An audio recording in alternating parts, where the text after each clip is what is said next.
Okay, so I had an audio thing going on in the background that I was trying to turn off. I'm hoping you're not hearing it right now. We're about to go live. There are several comps down Granite Hills, Mojave facing east, but now I'm a bit scared to be out there solo after my big cat encounter a few weeks back. Oh, man. A few weeks back, you had an encounter with a big cat? Oh, yeah, okay. I want to hear more about that. Hey, Robert, and hey, Chris. Let's get started. Let's go ahead and roll it. Hey, welcome in to Milky Way Wednesday. I'm Aaron King with Photog Adventures, and tonight, I was going to go ahead and cancel because of I wasn't feeling perfect, and I was like, I'll take a break here because I have a couple things that I wanted to do for Milky Way Wednesday that I couldn't get tonight. I was originally going to hang out with Claire and Spencer tonight, but we decided to push it till after the eclipse. So if you're interested in talking about astro-modified cameras and ask Claire and Spencer from Spencer's Cameras some questions, we're going to be together on live and talking about those things. So, hey, there's JM Naturescapes. Hey, man. And Rhonda's here, too. Hey, Rhonda, I didn't see that. So, just barely, Chris Whiting was saying that he had he had an encounter with a big cat. So, you saw a cougar out there in the Mojave Hills. Ooh, in the Granite Hills area of Mojave. Wow. That is something I'm always thinking about myself. It's like, oh, what if I'm alone and I get the one cougar that is going to be out here with family and wants to fight me off because they have cubs? It's like, yeah. It's a nerve-wracking feeling, especially in the night. But, of course, in the night, when you're standing out there and you hear a little chirp in nature, it's actually totally safe. It feels pretty good. But it's a big thought. So you guys are all very awesome. It's surprising that without any announcement or saying, here's Milky Way Wednesday, here's the topic, I have all of you here hanging out. And here's Tracy. How's it going? So welcome in. So tonight I'll have a Milky Way Wednesday, and then right afterwards I'm doing a live stream talking about the upcoming workshop in Winter Southern Utah workshop. And so I'll be doing that with those who are in there. And so I wanted to get on anyway despite not feeling 100%. I tried to upload a replay of a video that was an interesting old episode talking about why the Milky Way is shaped the way it is, and we also go into a video game that represents the stars 2-to-1, like a 1-to-1 ratio of stars in the Milky Way galaxy is represented in this game, so you can see what it's like to be at Sagittarius A asterisk with tons and billions of stars around you, and then be here where Earth is, or in the game it calls it Sol. Our sun is called Sol in the game, but then there's only a few stars in our close neighborhood area, and it's interesting. It would have been an interesting video to replay because it's been something I haven't played on the channel in a long time. So maybe that'll come up when I'm gone at the eclipse and gone for my Bistai workshop. It'll be one of my replays. So I'll just go ahead and work with that. So tonight, with those of you who are hanging with me here, I want to tackle something that you guys can all help me with. Basically, I haven't created the survey, but I'm going to be creating a survey asking questions about what is it that you would like to learn. In my brain, when I go for thinking of, okay, I can teach this and teach this and teach this, there's the thought that always strikes me, oh, I've taught that so many times. How do I do it a little different? And then I start thinking about a different way to approach a topic that is going to not bore the audience like Chris and Tim and Rhonda and Phil, who have been here forever, hanging out with me forever. So now that you guys and have some of you regulars here tonight, and then JM Naturescapes, man, hey man, you're here, and you've been here for the last couple years, I think. Maybe 3 years ago you were also hanging with me on Milky Way Wednesday, so you're pretty regular too. But he was out at Sand Cave with me, hanging out there, and we had a great night at the Sand Cave. I saw your images turn out pretty well. Well, you were a good regular to add a vote as well, because I'm curious what topics would be very helpful to reteach, what topics would be something that you've always wanted me to go over, but I've never come up with it, never thought of it on my own. And so the thing that I'd like to do tonight, as we're hanging out here, is do a Q&A. Like, you just hit me with things that you want to know, but it'll also give me a gauge of things that'll be good to go into depth. But while I'm at it and you're thinking of, oh, I don't know what I want to learn, what I want to learn today, I'm going to go ahead and teach something that I was just asked about. I got the text from John, and he was asking me about using PhotoPills and recognizing a subject's height. And I thought, this is something on these apps that is so valuable, so neat, that it's worthwhile to reiterate and teach it again tonight. So while I go into this discussion, which will be very useful, most of you probably don't know the app Planit very well, and many of you won't actually realize how you can use this feature in PhotoPills either. And so it'll be something that'll be useful, and it won't be a waste of your time while you're thinking of a question to answer and ask me about, and then I can go on that topic. We're going to close off tonight by 7:45, so I have time to get ready for my live stream with the workshop here at 8 p.m., but we'll be here for the next 40 minutes. Let's hang out and let's talk. So I'm going to go into I'm going to close this down, go into my iMac screen, but I want to isolate the phone again, just like I've been doing. Do right here. And then we got the phone. Let me make sure it's pointing towards it. All right, you won't have my cursor, but it will be isolated and it won't be distracting, but I will keep the chat down below so I can see your questions here if you have any questions to hit me up with. Because, Chris, Rhonda, you guys are really skilled. Tim's really skilled. James Extrascape's really skilled. You guys have done this for a long time. If there's something that you're like, man, Aaron, talk about this. This is something I'm really keen on learning. Hit me up, please, in the chat. Give me a thought. I'll send out the survey that'll give you guys the prompts that'll help you with answers, but I'll be doing that here next week and through my email chain. So let me go into this feature. So this feature in PhotoPills will show it first. Hint, there it is. So if you are dealing with a subject that you want to capture, say, a moon over, how would you know whether or not the moon will be visible over that subject? Well, you use what is called the pin-to-pin geodetic info, and I can't use this. I really wish I could do the desktop and have that show up there, but I can't because I really want to isolate to this. Maybe what I should do, I just had an idea, and I'm going to go for it. It's going to be a classic Milky Way Wednesday where I go for a last-second plan because I really like the idea of this being on top and having an ability to see my cursor, point to things, and I know I can do this. So let's go ahead and do a screen capture. And I'm going to choose, cancel, not that one. It's going to be a display capture. That's what I did wrong. Okay, my display. And then I just have to isolate that display to just my iPhone. And then it works. Then it works as intended. So just let me shrink this down. I can't reach the cursor here. There we go. There we go. So now I can put that here over this part of the phone, and it should keep this nice and tidy as well as interactive. In fact, I'm going to kill off that bottom part of my iPhone. In fact, maybe, I'm going to cut off both ends. I'm going to go a little bit larger where we get rid of both stuff. The distracting battery, the time, and this bar on the bottom.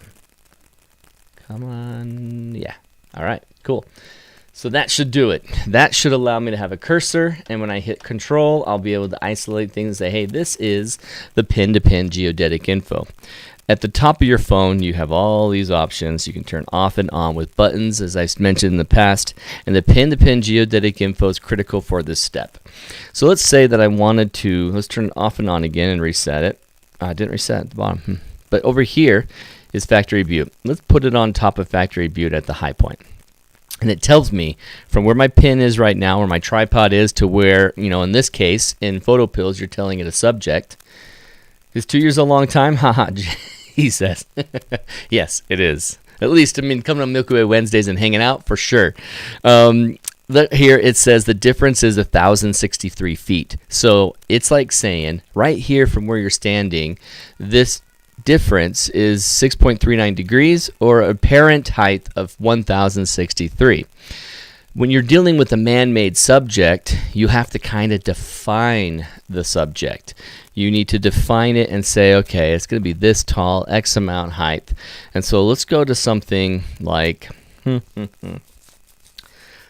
go to something that I know works. Yeah, let's go ahead. And in the bottom of your PhotoPills, you can go to load and do a search address. And I'm just going to do Seattle.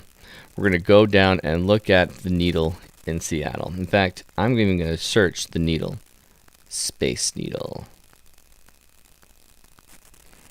Okay, Space Needle. Now it's put me right on here. Okay, cool.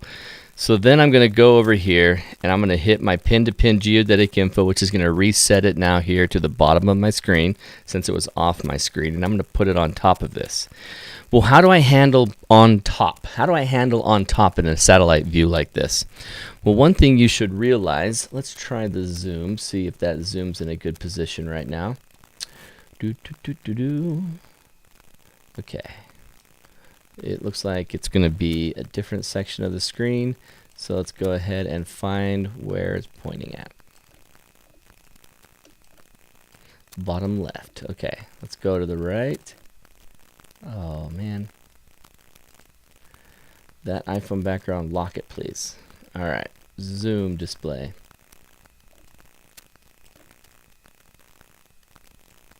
It's not going to work on the zoom on this situation. That's too bad. Usually it works great, but I got it totally maxed out. Looks like the zoom will not work the way intended, so I won't bother with that. But right here, where I turn off the extra information, you got the Space Needle. And the base of the Space Needle right here, and then the top part of the Space Needle. This is a satellite viewpoint of it, so it's up higher looking down, and you've got this angle of, let's just use this mug and this water bottle. Space Needle. So the base of the Space Needle is this, or maybe we put it in the mug. Let's do that. The base of the Space Needle is this mug. The top of the Space Needle is right here. And when you're looking down from satellite view, you get kind of this skewed view of it where here's the base, here's the height, and if you put the pin right here, you're looking kind of next to Space Needle. If you want to make sure you're on the Space Needle, I would put it at the bottom part. So when you have something like this that's a tall subject, instead of putting it on the center of the circle at the top of the Space Needle, you should put it at what is obviously the circle of the base of the Space Needle and put it in kind of a dead center point. So that's where I would put that. Now it understands based on terrain from here to here, it's only a 20-foot difference. It's not telling me anything about the Space Needle's height. Well, let's go ahead and pull up some information of the Space Needle height. How tall? Oh, let me go to a full view of the screen right now. So turn off that and turn off just the phone and the phone background. Okay, cool. So we're going to go ahead and find the Space Needle's height. We need to know that information. How tall is the Space Needle? 605 feet. You see that right there? 605 feet. That's how tall the Space Needle is. So when I'm back here working on my device, let's go ahead and turn back on this one and my phone background so that it, blah, blah, right there. So that's less distracting. So, it looks like I need to move this down too. So this right here, on top of that, would need to be up not 20 feet, but it needs to be up, what was it again? 605. So I need to define that. And the reason why I'm doing that is because I'm trying to figure out whether the moon would be visible from this point of view. Is it being blocked by this subject? When you have a terrain marker, or when you're in the pin-to-pin geodetic info and you have the black pin here and the red pin here, and you're trying to find the moon's timing of when it rises, see if it'll go over that Space Needle. It says right here that, it is getting blocked by the terrain because there's a 20-foot difference. And why is that? Well, the moon currently, as I slide through the time, the moon is at a certain degree right at the horizon, and then it's going up to about 3, 4, 5 degrees, and then further as it's rising on the horizon. So from this particular angle, right at sunrise, it's just not going to be visible based simply off of the terrain, not to mention the tall tower that's there. So how would I make sure that I know I'm planning where I need to be and set up this shot? Well, there's this feature in here that I rarely use, but it is a sun and moon option or field of view or depth of field. It's kind of an extra map tool that you can add on top of it. And if I want to deal with the moon, let's see, what is this going to be? Moon size. Oh, I see. Yeah, I've really never worked with that moon size and the shooting distance. I can define it by being 1 mile and then 500 feet. It's like, okay, so now it says I got to 52.7 foot size of the moon if I'm at that distance. Okay, it's interesting. How do I take that information and work with it? It's not as easy as I'd want it to be. The key thing I want you to know about this location and using PhotoPills, using this app, is that the pin-to-pin geodetic info is critical to apply and get information on, and do this tool, the find tool. In the find tool, since I'm working with the moon, I want not just the direction that it's facing, but also the height of the moon, so azimuth and elevation, and I'm going to pick the height of that. I can choose elevation and start swiping up and down. And I can say, oh, okay, the moon is going to be, or it needs to be up at 605 feet. And look at how it stops at this point. Why is that grayed out? Why does it gray out at that marker? What it's saying is that the moon never gets that high in the sky. So from this perspective, in order to show that kind of height of 605, then it'll have to be that high in front of me at this angle. So let me explain that in a little bit clearer way. So you're sitting there in a close location, and here's this water bottle. If I hold the water bottle at full arm's length, that's how tall the high part of the water bottle is. And in my eye, I have lots of view of that wall over there. But if I bring this closer and closer and closer to me, I have to look straight up to see the top of that water bottle. As I pull it away, I'm kind of angling down my viewpoint. And that's happening on the app as well. So what it's telling me is I'm so close. I'm really close to what I'm trying to do 605 feet for. So it's a very tight angle. I'm going to make this be 605 feet. It's kind of hard to hit exactly 605. How can I fix that? You have this numeric down at the bottom where you can define it numerically. It's like, I want exactly 605 feet. Hit return. Done. Okay, cool. Click off of it. And now it says, all right, 605 feet. Perfect. That's where my black pin is at 605 feet. I'm going to come out of this, and I am going to now change my position on how close I am to the Space Needle. I'm going to come out to this park. And let's go back into the find tool, moon at azimuth and elevation, and check the elevation. All right, at that angle, that's actually 2,367 feet. 600 feet is more like this angle, because I pulled the water bottle away from me. The top of the Space Needle is even at a lower angle and visible to get around 605. I'm not going to do the numeric every time, but that's, roughly how I could use pin-to-pin geodetic info and line up how the moon works and understand if it's being blocked. But this isn't very strong. I don't love to use this anymore unless I'm dealing with something that is topographically representative, like a man-made subject. The only way that I use PhotoPills with a man-made subject is when I go into the find tool down here, and I go from there at moon and azimuth and elevation, and I don't mess with any of this, and I only use the AR. Because if I'm in person, then I'll use the AR. Let's look at my light. In AR, looking at my light, you can do this, where it's like, okay, that's the top of the building, right at the top of the light. I'm going to tap that. Now I've told the app, hey, that's where my moon is going to be. That is where my subject is, standing in this location. Done. Now I told it, hey, I am going to be standing here. The moon's at that exact height of that man-made subject. When in the next 5 years or so, will there be a moon in that spot? And that's why this is called the find tool, because it's finding those moments. I've defined 4/3 to 23, 4/3 to 28. Let's go ahead and change that to the next 5 years, starting date with, now.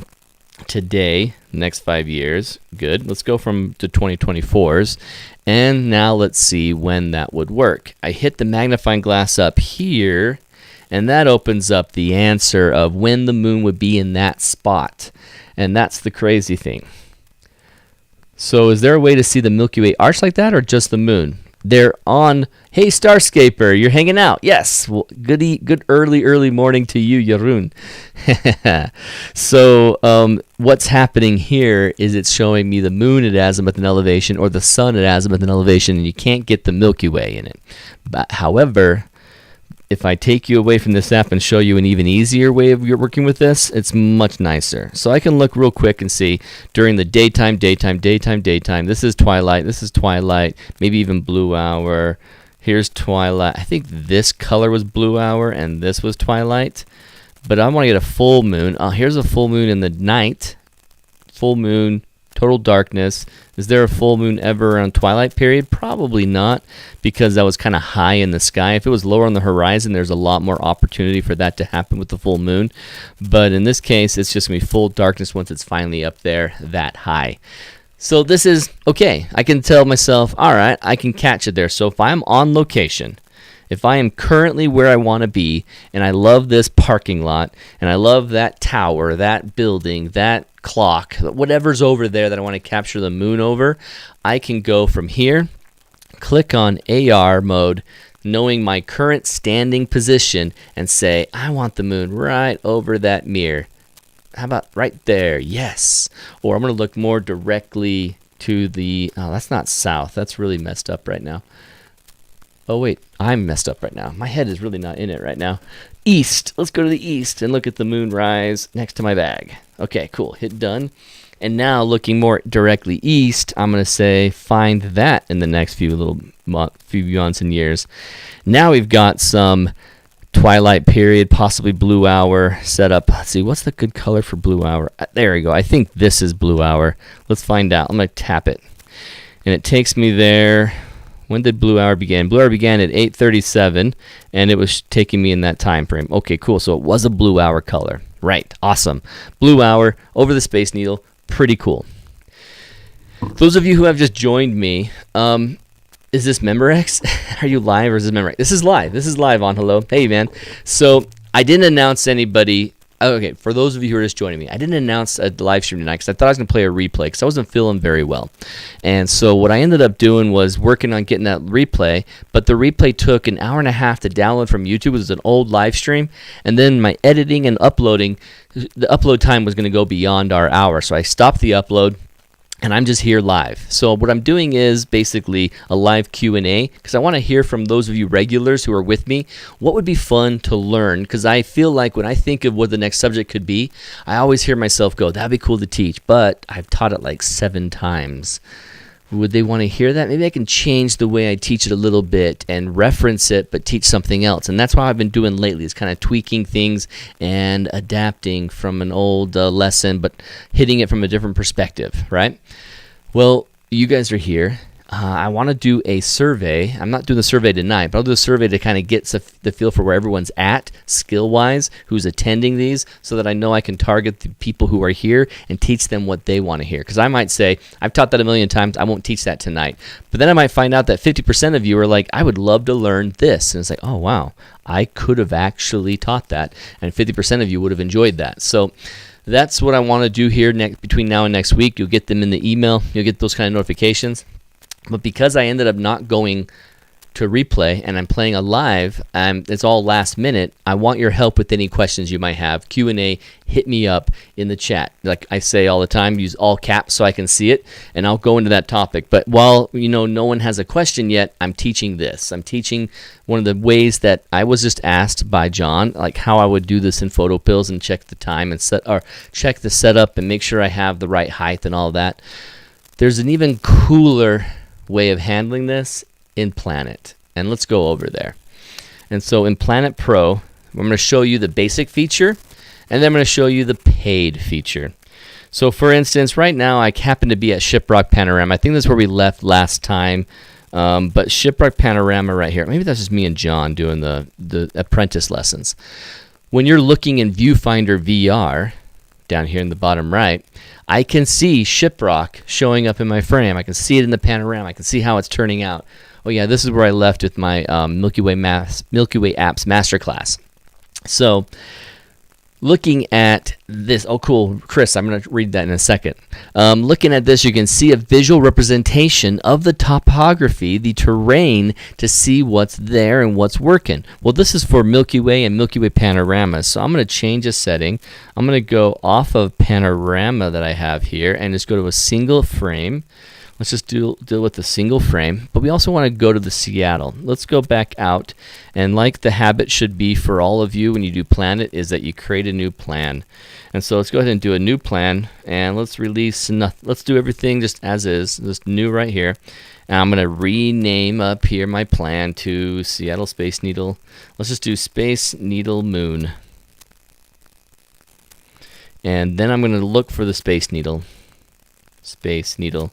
I know I'm going fast. It's probably making some of you get lost if you're trying to follow, but mostly I want to show you this feature and not so much teach you how to use it. If you want to have some really slow, purposeful lessons on how to use this, you should join my Milky Way Master Apps class. Let me show you a link for that because you're probably not going to find it very easily. In fact, I'm not going to find it very quickly, am I? Let's go to this. Yeah, let's go here because I have a link that I sent about it.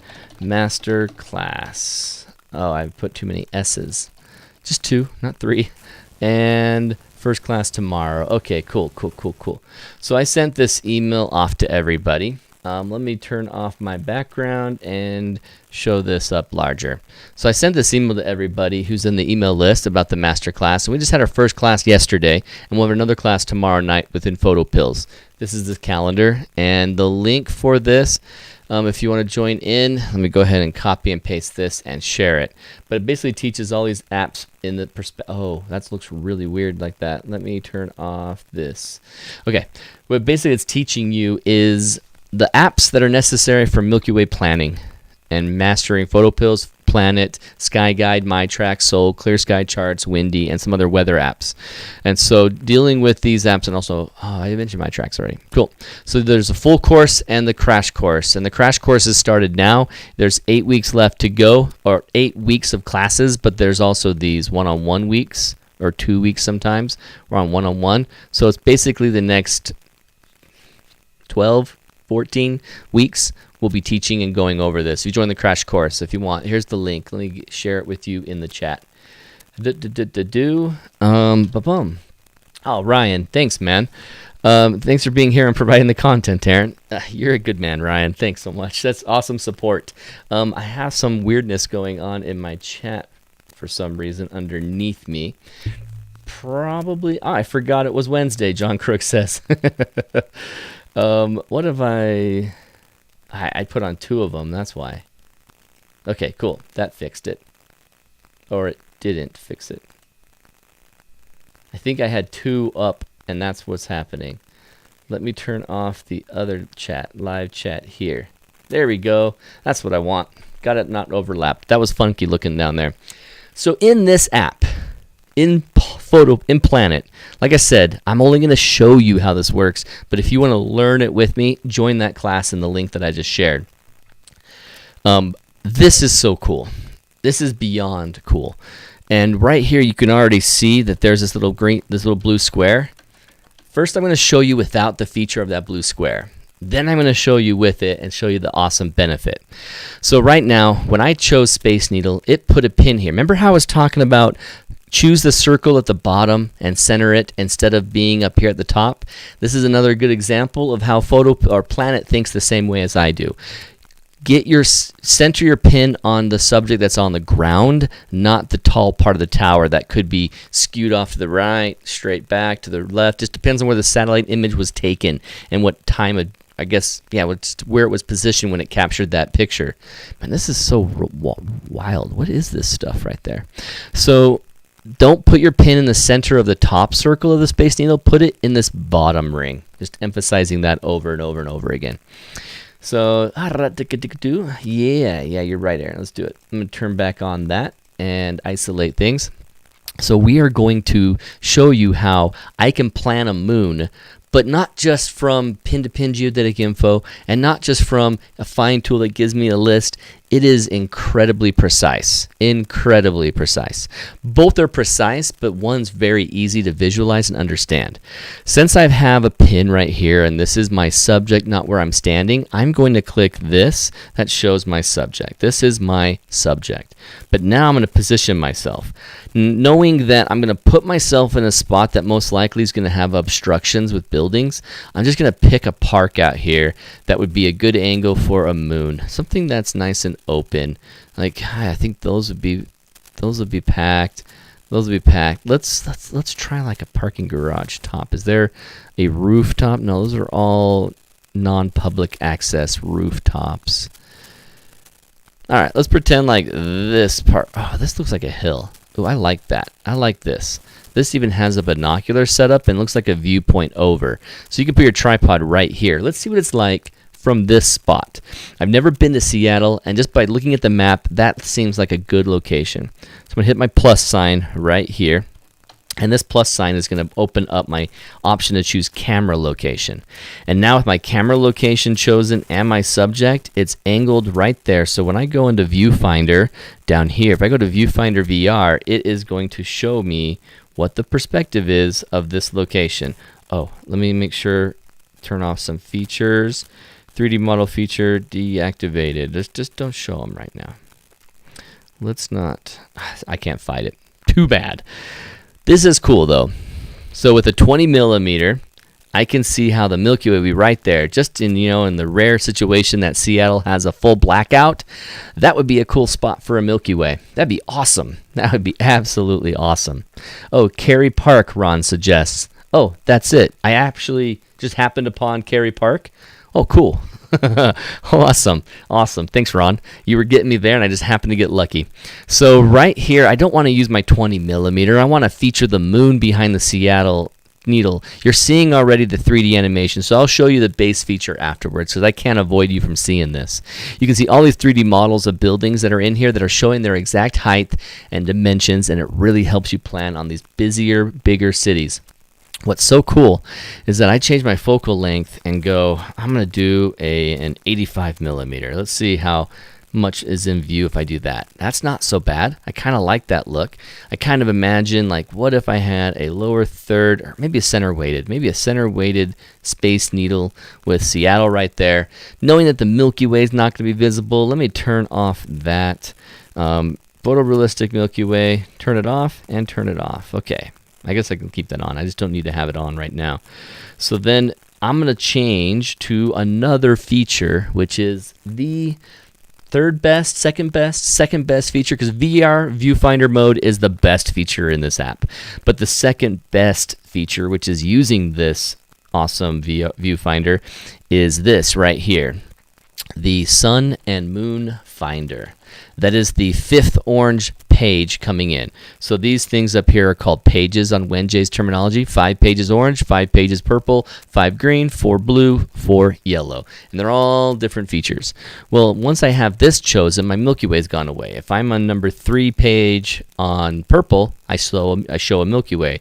The last page of orange, the Sun Moon Finder, this is set up here. Now, this is what I have to do when I first start a Sun Moon Finder. I need to make sure I define up here what exactly I'm doing. Do I want a sunrise, a sunset, a moonrise, moonset, full moon? I'm going to look for a full moon. I want a cool, giant, full moon from here. That would be awesome if I can get one. So now that I've defined this, there's this green line. Now this green line is kind of crazy and off in different places all the time. So your quickest way to get it back into view is to go up into here and change that. You click on any, and then you go into the scene down on the bottom left. Just tap scene, and that will recenter this. It wasn't a line that I wanted. It was these handles that control the shape of this circle, this rectangle. I can make this, let's zoom in a little bit more, and I'm going to stretch the right side, the left side, and I'm going to create this little box, this box that I want the moon to be inside. And I got some things from Chris, but any one of you who are hanging out right now that want to ask any questions I can answer right now before I'm off the live stream, then hit me up. Oh, wow, it's 7:34 already. That's a frustrating reality. Time goes by so fast. So there's the Space Needle. And you know what? I really don't care if it's below the disk. I don't want any moon there. I want a disk to be up top. In fact, my ideal scenario is realistically just right in this framing. Anything inside there is that possible. And what you may have noticed is that these results are changing. If I make this square big, my results are 4. Make it even bigger. Results are 4. Make it taller. My results are 6. But when I isolated just this very niche, very localized choice of right there on top, I have 2 results. And it's only looking between January 19th, 2022 and January 18th, 2023. Let's change that. Let's do the start date to today. And then the end date 10 years later. Let's just do 2 years. The next 2 years from now. There's actually 6 results based off of today through, what was that? 2 years in the future. So just 1 year is 2 results, but 2 years is 6 results. That's how many times the moon shows up inside this square. Well, let's find out what one of those results are. And we've got a 5/23/2024, so that is coming up in May. I got June and July. Let's see, Milky Way is vertical and the panorama's over, so let's say that I want to do it in July. I'm going to do it in July. That sounds like a good time. And that's the moon. Now, from my perspective of 151 millimeter focal length, remember earlier in PhotoPills I was talking about the size of the moon? I don't get those numbers. I can't visualize what it's saying. But if it shows me a visual here, now I get it. Oh, that's a giant moon. And if I had a big enough lens that I can zoom in even tighter on the Space Needle, I could get a picture of the moon like that. And then if I move my timeline forward and back, let me just go forward for minutes. And let's go forward into time and have the moon show up. It'll show up right on top in the dead center. That's kind of neat. That's kind of neat. I can stand right where I'm at, and the moon will actually line up between me and this top of the antenna. And I might love that. Or I might just love taking this negative space over here next to the needle. And I can plan a moon capture here. Well, in this feature, when you hit what options you want, there's only moon shapes, phases, and sun for sunrise or sunset. That's it. They still don't even have the Milky Way. But that said, looking in this perspective, I know that every night the Milky Way is in the same position every day. Sometimes it's during the daylight hours, sometimes they're during the nighttime hours. So all I had to do was just check this page right there, purple number 3, and I can see where the Milky Way is at. And let's zoom out. So there's the Milky Way at that time, which is what, 10:09 p.m. on July 20th. Let me go back to hour controls. So it starts off in July in the daytime. So the really close Milky Way at this time won't work as well in July because it's daytime, unfortunately. But if I went on a different month, I can see the Milky Way right behind it. And then you can see how the moon follows right after. Boom. So that is such a neat feature. I love that PhotoPills has the pin-to-pin geodetic info where I can see if the moon, the Milky Way core, or the sun is having anything blocking it, obstructing its view with the landscape. But man-made subjects, I can't define them in PhotoPills the way I can define them here in Planit. So let me go ahead and jump out to another plan. And I'm going to jump out to a plan that I'm not using anymore. How about the rocks at Fort Fisher? Actually, no, I want to keep that. I don't want to mess with that plan. Any editing I do or any change of the time I do on these old plans, it'll actually move everything. So I don't know what Plan 7 is. Let's just go with Plan 7. Plan 7 is just a grungy old apartment in Provo. Okay. Let's say I want to do the silo that's off of this road coming out underneath the lake. So you drive off underneath the lake. And then I continued on Eureka. Where is Eureka? I went too far. I'm going way too far. Eureka is right here in this mountain. And then I come off of that, take this road up here. There's the silo. So you can see the shadow of the silo. But when I put myself here, let me go ahead and say, here's my subject. Add a scene location. And I'm going to stand myself on this side of the road. Camera location. and change my, cancel that. I want to make sure this is focal length. And my focal length is a typical wide 24 millimeter Rokinon. And let's go viewfinder mode. And it's going to go for it right now, tonight. The Milky Way rising over this subject. Oh, I can't even see the core. Oh, I'm not on Milky Way Seeker, that's why.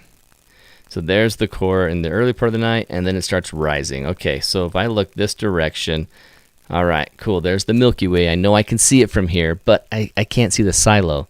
The silo is just a nondescript flat terrain. It's just, that's what the terrain is. So I put my cursor back over here, and let me go to the base of it. Remember the shape I was telling you to worry about? This is tilted. So here to here is probably the boundary. So somewhere like there, I'm going to set up a column. I'm going to hit a plus sign. I'm going to add a marker, and I'm going to add my own custom marker. I'm going to call this silo and make it, let's make it stand out with purple. Actually, bright pink. Let's do bright pink. And then the height, how big is that silo? Let's pretend like I looked it up, and they're like, hey, that is a 75-foot silo, and it's about 15 feet across. All right, cool. Now it'll create a cylinder that's that tall and 15 feet across. Well, 15 feet across is obviously not enough. As you can see, this picture is not even close to being similar to what it is. So let me go in and edit that and say width 35 feet. Okay, that's more like it. But if 35 feet width is that, it must be much taller than that. So let's do 125 feet tall. And now let's look at this. It's good. I have a marker, a custom marker set there. Hit my viewfinder mode. And now I have a visualization of a tower right there. Cool. I've used up a lot of good time with this answer. I'm going to go through and look at some of the questions that I had pop in here as you guys were answering the questions, starting with Chris Whiting. He said, my current struggles, one, composition, always. Oh, okay, I had an idea to go into more composition stuff, but I thought after having 4 weeks straight of like reviewing images that was going to be overkill. But I'm glad to hear that because I really want to go into it. And then color grading, and Tim Farmer says, yes, color grading. Huh, okay. Color grading. Now, are you guys talking about coloring your foreground to have a good theme, a color motif going through your whole composition, or dealing with just a color choice of your sky? Because, you know, Roger Clark would say, stick it to really high amber colors. You don't want to be in like 4,000 Kelvin. You want to be at 5,500 Kelvin. And then he says, how color grading, do I do it and how much do I do it? He's probably talking about the artistic approach where you get more of the foreground in there. And then number 3, still on the fence about getting an astro-modified camera. Perfect. After the eclipse, Clarence Spencer of Spencer's Cameras, who is one of the only companies doing astro modifications, he is going to be on the live stream with me here on Milky Way Wednesday. And we're going to talk about astro modified cameras. And we're going to talk about a few other features and filters and options that have come up in the last little bit. But you'll have your chance to get yourself squarely off the fence on one side or the other after hanging out with Clarence Spencer that night. And then Tim Farmer says sky for me, and Chris Whiting said color grading as in artistically. Yeah, I gotcha. Oh, Kathy says my 23-story office building is only 320 feet tall. So she's probably emphasizing that I was going way too tall on that. This is way too tall for that silo, most likely. She's been there. She's seen it. You have? No, you haven't. That's right. You weren't there for that Rafa workshop.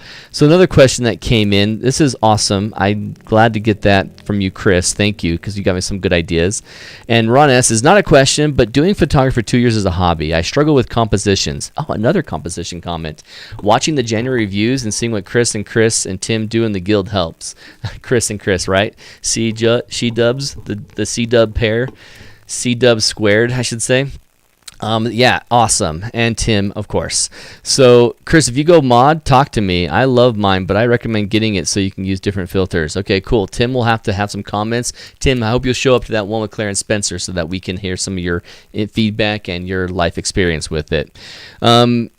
Hey, Kathy, I figured it wasn't happening tonight when I went to my mom's at 7:50. Oh, yeah. It was going to be a replay because I wasn't feeling well.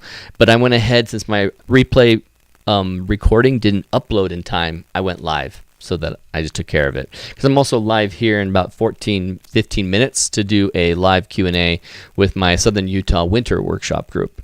So then, what else has come in here? Angelo says, my area has so much distortion. My full moons always seem to be an orange glob, no details. Well, that's on the very low part of the horizon. If you let it come up higher, and the full moon is almost really more interesting when it gets up above the horizon a certain distance and has morning. Not that dark part of the night, but a blue hour to twilight to just after sunset, and sometimes during the sunset. That moon is brilliant looking during the sunset, especially a full moon at sunrise.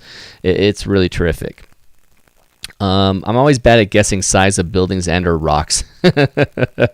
Yep, more reviews. Tim actually wants more reviews. Okay, cool. Rhonda, can someone post a link to the guild? I haven't been in forever. MilkyWayPhotographersGuild.com. It's the longest stretch of typing that you'll have to do, but MilkyWayPhotographersGuild.com, and it's back to working.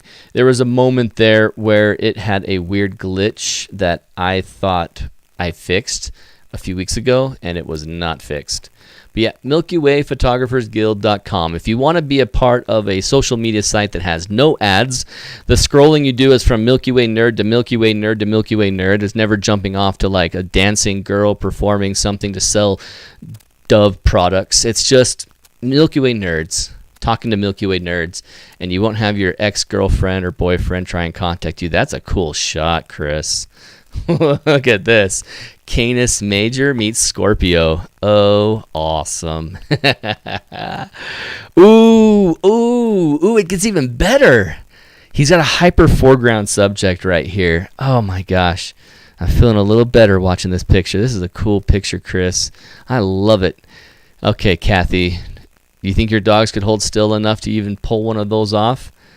You dig reviews, Chris? Okay, cool. Well, you're already getting one right now because I love this. I love it. Okay, so he says, let me move this over a little bit so you guys can actually read it too while I read what Chris wrote. And we would love to have more members join. I mean, because it's ad-free, it does have a payment. It's a subscription model every month, but just help me host it is all it really comes down to. It's just $5 a month. You're just helping me keep it online is all. Canis Major meets Scorpio, and maybe that's not big enough font for you guys. The port of Canis Major played here by my Belgian Malinois ace. He should have been named Astro, but he came to me already. Ooh, maybe I need to get a dog named Astro. Since I was planning on bringing the dog with me, using the dog in a composition was on my list, and this is what we got. This was the second night of my solo with dog weekend warrior photog adventure. After leaving the Mojave National Park on Saturday morning, we drove on to Gold Butte outside of Mesquite, Nevada. One afternoon evening is not enough, and you have to be prepared for a minimum of 40 plus miles one way of unimproved and sometimes 4x4 depending on routes chosen. So it's like bad driving, tough road. You're going to find cool rocks. I mean, I talk about the reject rocks all the time. It's funny how in Utah we have these national parks, state parks, national monuments, and yet there's these cool rocks we're constantly driving past and be like, I'm going to continue on. Like this alone is a cool composition and cool location that Chris found by wandering around, man. And so that's awesome. That is so good that you got off the beaten path and found it. This particular location offers many crazy shaped rocks like that one, but very early and low Milky Way could be tough here. Yeah, I can understand that. They just get blocked by all the rocks. I chose this particular formation for the crusty mineral deposit shapes before the main rock on the foreground. It's so cool. This rock was also able to get ace on top, and a quick pop of a flash during blue hour was enough to freeze him. So this is him during blue hour with a little of a flash pop. Okay, cool. I was wondering. I don't believe I have composed a night shot where I had the camera this low requiring a focus stack. Somewhat of a first for me. Well, you nailed it as a first. So you focus stacked the foreground during blue hour, +1 for the dog, and then a flash held by me on the camera on the right.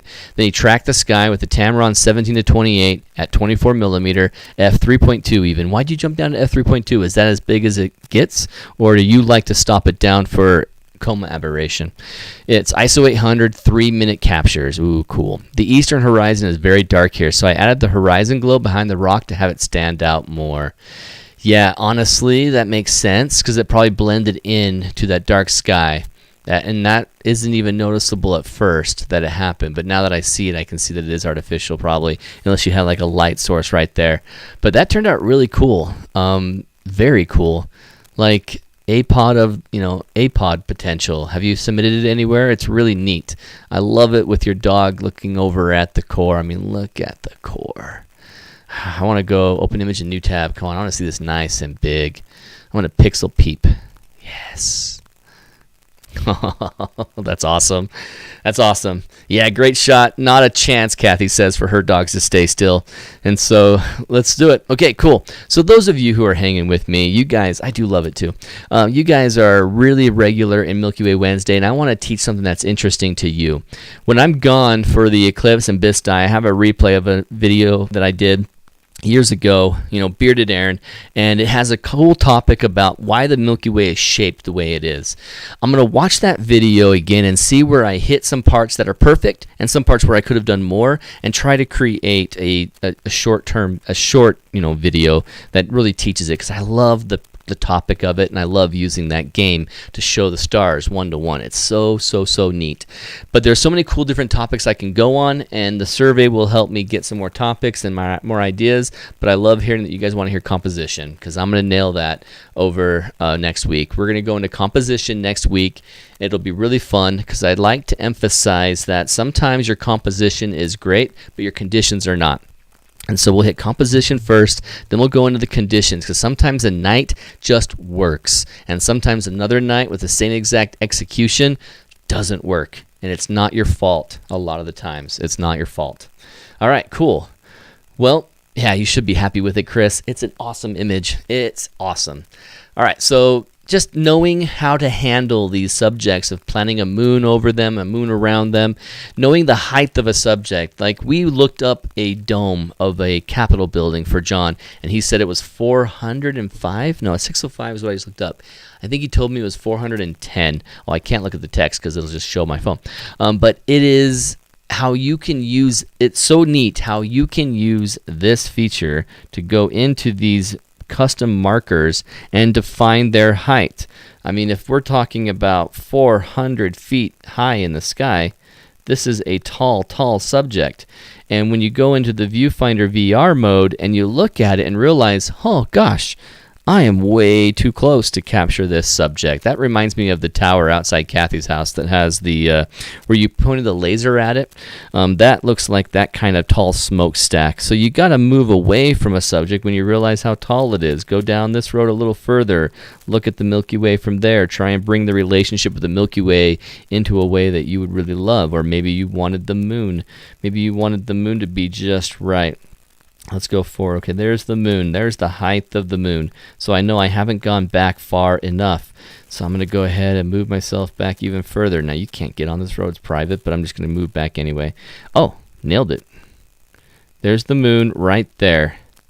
And if I were to change my focal length to, say, an 85, now I got the moon right there, and you can see it traveling on top of that subject. So if you want to really plan your composition, you've got to use Planit. I love PhotoPills for the early reference, but Planit has the strength of planning your composition right down to where you're standing, to where it needs to be at the time of the year for like a moon or a Milky Way core.